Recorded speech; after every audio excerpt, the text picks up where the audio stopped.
না, বর্ষার জল নয়, ক্যানালের পাড় ভেঙে জল থই থই গ্রাম।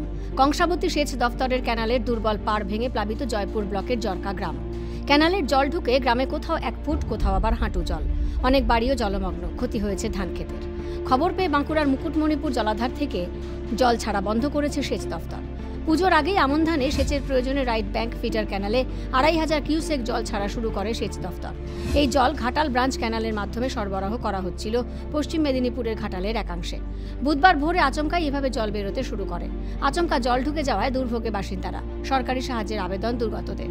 ভোরবেলা দেখছি না কেনেল ছেড়ে গেছে, এমন অত ফুলাবার জল দেয়, গরিব মানুষের কোথাও ঘর ভাঙবে না কিভাবে, ওদের একটু আকেল জ্ঞান নাই মূর্তি। তাহলে আমরা আর কিছু বার করতে পারিনি, একদম সব নিয়ে চলে গেছে। এই ছেলে মেয়ে নিয়ে রাস্তায় বসে আছি। বাড়ি একটুও নাই, বাড়ি সব চারধার ছেড়ে গেছে দেয়ালগুলো। ঘর থেকে বেরিয়ে এসে দেখছি অনেক জল, তো আমরা ঘর থেকে বেরিয়ে পালিয়ে এসেছি। রাস্তাতে আমরা জিনিসপত্র রেখেছি আর অর্ধেক রয়ে গেছে, সবকে ভাসিয়ে চলে গেছে। ধান জমি সবই ডুবিয়ে দিয়েছে। আমরা কোথায় থাকবো সেইটি চিন্তা। প্রচুর, আমাদের প্রায় 40-50টা বাড়ির প্রচুর ক্ষতি হয়ে গেছে। অনেকের চাল, ধান, টাকা পয়সা এসব জলের তোড়ে ভেসে চলে গেছে।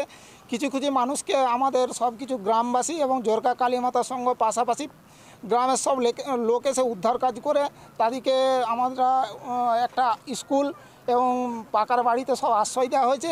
আগামী দিনে যাতে আমাদের এই গরিব মানুষগুলো ঘরবাড়ি এবং তাদের খাবার দাবার কোনো অসুবিধা যাতে না হয়, ঘরবাড়ি যাদের মেরামত করে দেওয়া হয়, তাতে করে আমি সরকার এবং আমাদের যে জনপ্রতিনিধি আছে তাদের কাছে আমরা আবেদন রাখছি। বন্যার মতন এসে চলে গেছে, মানে ছাগল গরু কোনো কিছু আমরা বাগাতে পারলাম না।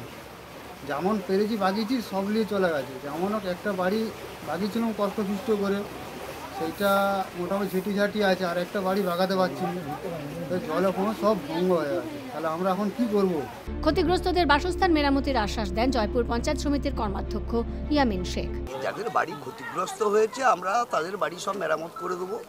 আপাতত তাদের খাওয়া দাওয়ার ব্যবস্থা এবং তাদের বাসস্থান করার ব্যবস্থা করলাম, এই আর কি। এটা তো আনএক্সপেক্টেড ঘটনা, যা ক্ষতিগ্রস্ত হয়েছে সেটা আমরা সরকারিভাবেই মেরামত করব।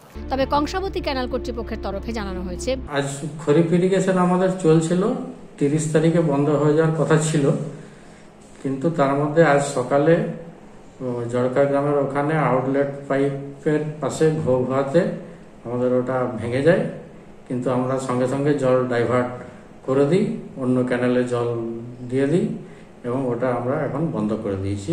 প্রাথমিকভাবে এখন বন্ধ করলাম, এরপর আমরা ওখানটা আবার কংক্রিট লাইনিং আমরা করে দেবো।